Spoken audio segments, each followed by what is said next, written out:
born by the blessing of God as the only one who truly does give life and create a soul, Ishmael, or Ismail, is born.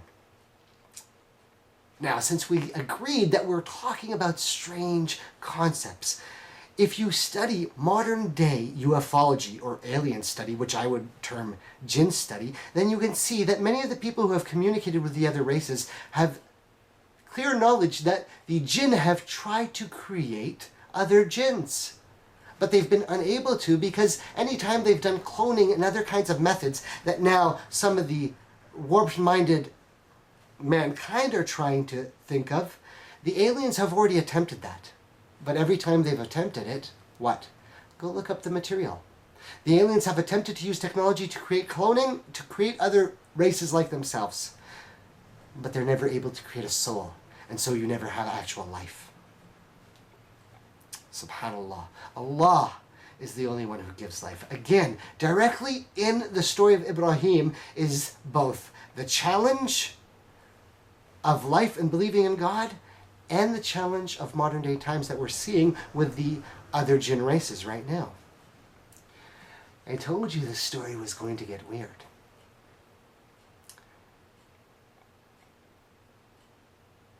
Ismail. Like we said, every time God gives a blessing, a test comes about. Not because God is evil, a'udhu billah. Praise be to the Lord. But in all of this story, that you're supposed to understand the history of man and be connected to this, all of this is for your education. So Ibrahim is challenged and tested.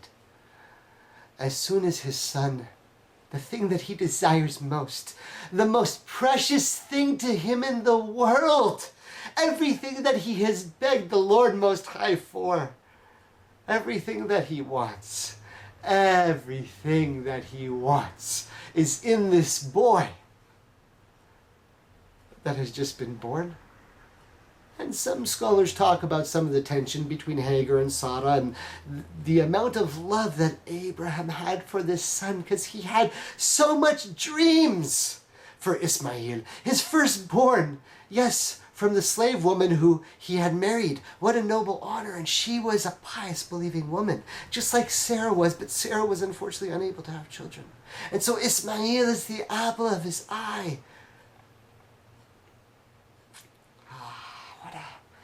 What a hard situation. And Allah, the Most High, orders Ibrahim as a test to go take Ismail, or Ishmael, to the deserts in the middle of nowhere in a valley that has nothing. Nothingness.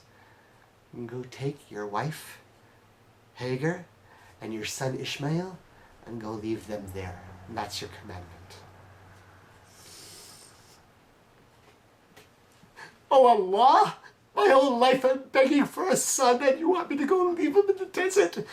Ibrahim is having such a hard time with this. And the next day he makes the provisions and tells his wife, come, we're going.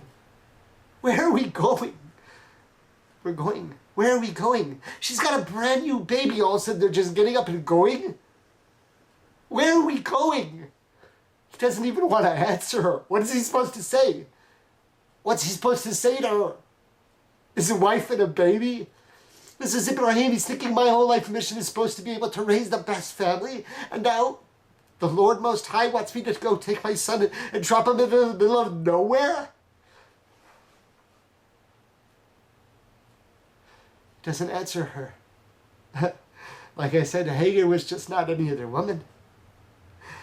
She was the mother of Ibrahim's firstborn. After asking him once or twice, she realizes, all right, something serious going on. She says, has Allah ordered you to do something? And he says, yes, that's it. That's all we need to know. She's a believer in the truth. She knew straight away the truth is the truth. When the believer knows the truth, they know it. Because the truth sets you free. And you're not subservient to anybody. And you don't do what anybody else tells you except from the truth of the Lord. You have no other false gods. You worship the one Lord, and you submit to only what he wishes for you. So there, in a place in the middle of nowhere, Ibrahim leaves his wife and his new baby with nothing.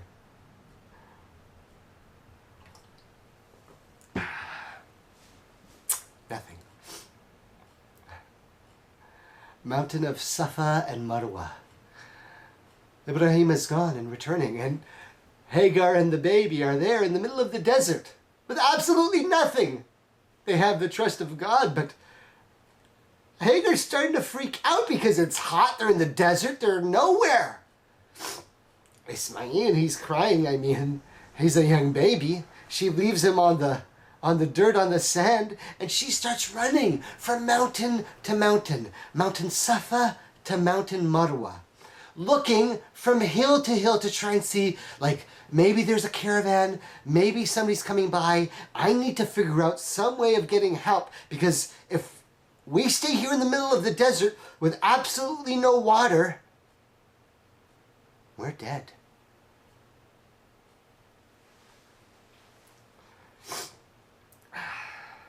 But like any of the stories of the truth, when the truth is told to you from your Lord, it's not a fake superpower.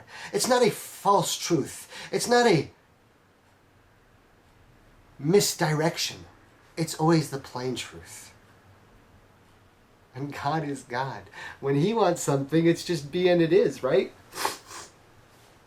So Hagar is freaking out mountain to mountain, trying to figure out how she's going to put up with it and begging God to show her mercy.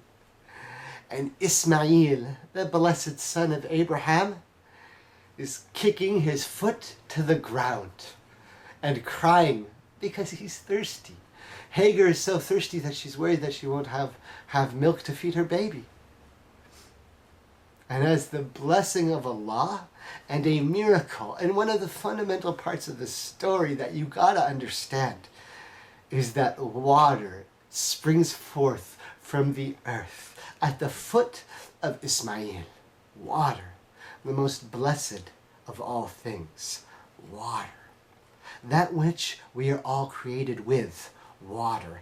That which the other races are also created with. Water. That which the other galaxies that we're searching for have. And the people of knowledge who are not telling you know that there is water. That which Allah showed you in the signs with the prophet Noah. That if you abuse the earth, that which you were created from water can destroy you. Be and it is. And that is the Lord Most High, not some other fake God.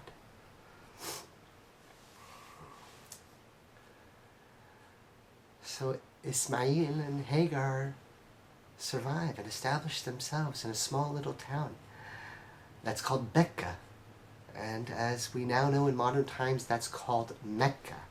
And caravans came, and because water is the source of all life, and a beautiful blessing of a spring of pure water was given to them by God, the holy city of Mecca was created. And so it was at some time later, some years later, when Ishmael was almost a teenager, that Abraham returned from his home in the western parts of the desert towards the Arabian Peninsula again, from his wife Sarah to come, because God told him it was time to go to where he had left his son, the one that he had no knowledge of what had even happened to him, except that God had ordered that there they should go. And of course, God is the one who provides and no one else. Well, Ibrahim goes because Allah orders him. Now, he still has only one son, and this is a fundamental part of the story. And now that he goes and sees his son is alive,